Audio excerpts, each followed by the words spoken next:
नमस्कार, आदाब। आपने देखना शुरू कर दिया है डेमोक्रेटिक चरखा और मैं हूं आपके साथ अनुप्रिया। बिहार में जातीय जनगणना का दूसरा चरण शुरू होने जा रहा है। 15 अप्रैल से ये दूसरा चरण शुरू हो जाएगा जातीय जनगणना का। लेकिन आपको पता है कि बिहार में जातीय जनगणना को लेकर के जितना बवाल पहले खड़ा था, जैसे ही जातीय जनगणना का कोड जारी किया गया है उसके बाद भी बहुत सारा बवाल खड़ा हो गया है।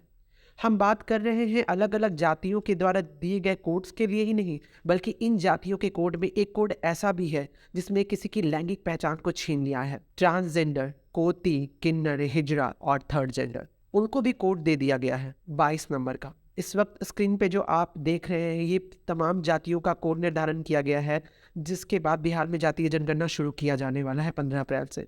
इसमें 22 नंबर जो कोड दिया गया है वो एक खास ट्रांसजेंडर समुदाय को दिया गया है, जिसे 2014 में सुप्रीम कोर्ट ने एक पहचान दी थी थर्ड जेंडर की। लिंग आधारित पहचान किसी की जाति कैसे हो सकती है, आज हमारी रिपोर्ट इसी के इर्द गिर्द घूमेगी और हम बहुत सारे बिहार में रहने वाले ट्रांसजेंडर, अलग अलग कास्ट से बिलोंग करने वाली ट्रांस महिलाओं से पूछेंगे कि उनको ये जाति जनगणना में जो कोड दिया गया है, जो उनके लैंगिक पहचान को छीन के उनकी जाति की पहचान कर दी गई है, उन पे उनका क्या कहना है। ट्रांसजेंडर कोई जाति नहीं होती है और ये हम लोग के फादर और मदर निर्धारित किए हैं हम लोग किस जाति से बिलोंग करते हैं। ये जेंडर जाति नहीं होती है और ये सरकार बहुत बड़ी गलती की है। जो लेटेस्ट हमारा जनगणना हुआ है उसमें सरकार ने हमें 22 नंबर कोड से डिनोट किया है हम लोगों को कि ये एक जेंडर नहीं है बल्कि एक जाति है, जो कि बिल्कुल ही गलत है। क्योंकि जैसे आप फीमेल है, मेल है, आपका एक अपना जेंडर है, तो हम लोग का भी एक जेंडर है। चाहे ट्रांसजेंडर है तो क्या हुआ, फिर भी हमारा अपना लिंग है ना। हम अपने लिंग से, चलो मान लें हम लोग पैदा हुए हैं किसी और वर्ग से, लेकिन फिर भी जो हमारा जो जेंडर है वो तो डिनोट करता है कि हम ट्रांसजेंडर है। तो ये फिर ये जाति कैसे हो गया। हम लोग कोई कठपुतली तो है नहीं जो कभी इधर उठाया कभी उधर उठाया। मतलब सरकार ये कर क्या रही है। हम लोग का जो ओबीसी का आरक्षण है या फिर बहुत सारा जो होता है वो हम लोग को मिलता नहीं है।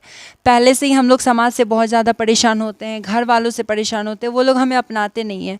और सरकार भी हमारे साथ खिलवाड़ कर रही है, कभी इधर उठाती है कभी उधर रखती है। तो अगर सरकार भी ऐसा ही करेगी, हम लोग को कभी देगी ये सब आरक्षण, कभी ऐसा करेंगे कि हम लोग को नागरिकता जो है वो भी हटा दिया जाएगा। एक पुरुष को पुरुष बोलकर पुकारा जाता है, महिला को महिला बोलकर पुकारा जाता है, तो मुझे भी एक जाति अलग क्यों किया गया है। मैं भी उसी माँ की औलाद हूँ, मैं भी उसी बाप की औलाद हूँ, तो अलग जातियों में क्यों बांटा गया है।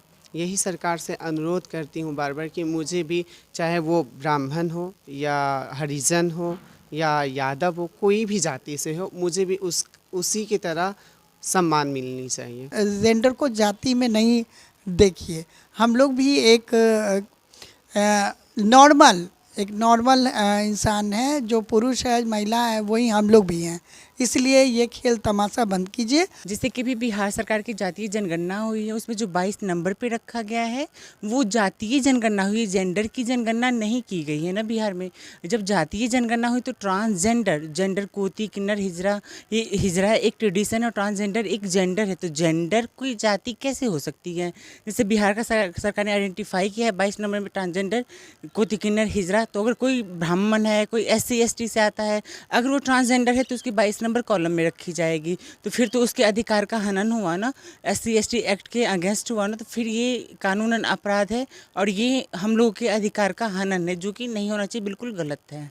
तो मैं सरकार से ये अनुरोध करना चाहती हूँ कि ये जो किए हैं इसको फिर से मतलब सही किया जाए। ये जो जाति अलग छांट रहे हैं मुझे, वो ना किया जाए। क्योंकि ऑलरेडी जो हमारी रेशमा मैम है, बिहार की जानी मानी है, उन्होंने भी यही कहा है कि मतलब जो बहुत सारे किन्नर लोग हैं या फिर जो ट्रांसजेंडर है, ट्रांस वुमेन, ट्रांसमैन, ये सब लोग बहुत ज़्यादा परेशान है। ये जो हमारा सरकार ने जो दिया है मुझे 22 नंबर कोड, तो इसको हटाया जाए। और हमारे सरकार से अनुरोध है कि हमें भी एक जो जेंडर है वो दिया जाए और जो आरक्षण है ओबीसी का, ये सब भी हमें मिले। तो आपने देखा हो किस तरीके से बिहार के अलग अलग ट्रांस महिलाओं ने अपनी बातों को रखा और जातीय जनगणना में जिस प्रकार उनकी लैंगिक पहचान को छीन करके उनकी लैंगिक पहचान को जबरन का जाति पहचान बनाने की कोशिश की जा रही है, उनको कोड दे दिया गया है 22 नंबर। इस पे ये हमारी खास रिपोर्ट मौजूद थी। हम आपको बताते चले कि ट्रांसजेंडर समुदाय के लोगों को जैसे जैसे जाति जनगणना की जानकारी मिल रही है और उसमें दिए गए कोड के बारे में पता चल रहा है, ट्रांसजेंडर समुदाय के लोगों का एक बड़ा हिस्सा इसके खिलाफ खड़ा है सरकार के विरुद्ध। सरकार से उनकी बहुत सारी मांगे हैं। पहली मांग तो ये है कि उनकी लैंगिक पहचान जो सुप्रीम कोर्ट ने थर्ड जेंडर के रूप में दिया है उसको छीनने का प्रयास गलत है, उसे नहीं छीना जाए। आरक्षण की मांग, जिस तरीके से कर्नाटक सरकार ने ट्रांसजेंडर लोगों को 1% आरक्षण देने का प्रयास किया है, ठीक उसी प्रकार बिहार में भी 1% का आरक्षण देने की बात कही जा रही है। सभी वर्गों में ट्रांसजेंडर समुदाय को, थर्ड जेंडर समुदाय को 1% का आरक्षण देना चाहिए। इसके अलावा जातीय जनगणना के माध्यम से बिहार सरकार ने ये कहा है कि वंचितों को लाभ देने के उद्देश्य से ही ये जाति जनगणना कराई जा रही है। लेकिन हम आपको बता दें कि ट्रांसजेंडर समुदाय यानी थर्ड जेंडर, कोती, हिजड़ा, किन्नर समुदाय एक लंबे समय से सामाजिक और पारिवारिक सुखों से वंचित है, लाभों से वंचित है। ये तो पहले से ही वंचित है। तो सरकार उनकी लैंगिक पहचान को छीन करके कौन सा लाभ, कौन सी सुविधा देने के उद्देश्य से उन्हें इस जाति का कोड दिया है। हमारी ये रिपोर्ट आपको कैसी लगी हमें कमेंट करके ज़रूर बताइएगा, और आपकी क्या राय है इस सारे मुद्दे पे। एक लंबे समय के बाद मैं अनुप्रिया आप सबके सामने अपनी ये रिपोर्ट लेकर के आ रही हूँ। उम्मीद करती हूँ आपको ये रिपोर्ट अच्छी लगी होगी, और तृतीय लिंगीय समुदाय, ट्रांसजेंडर समुदाय की तरफ से मैं खुद भी इसके खिलाफ खड़ी हूँ कि मेरी लैंगिक पहचान मेरे माँ बाप ने दी है, जिसे कोई नहीं छीन सकता। तो सरकार कौन होती है ये पहचान छीनने वाली?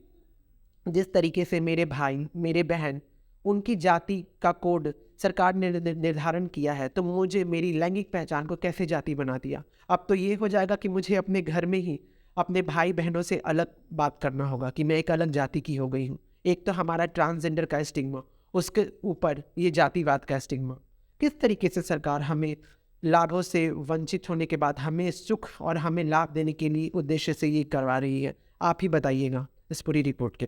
Thank you so much. मैं अनुप्रिया।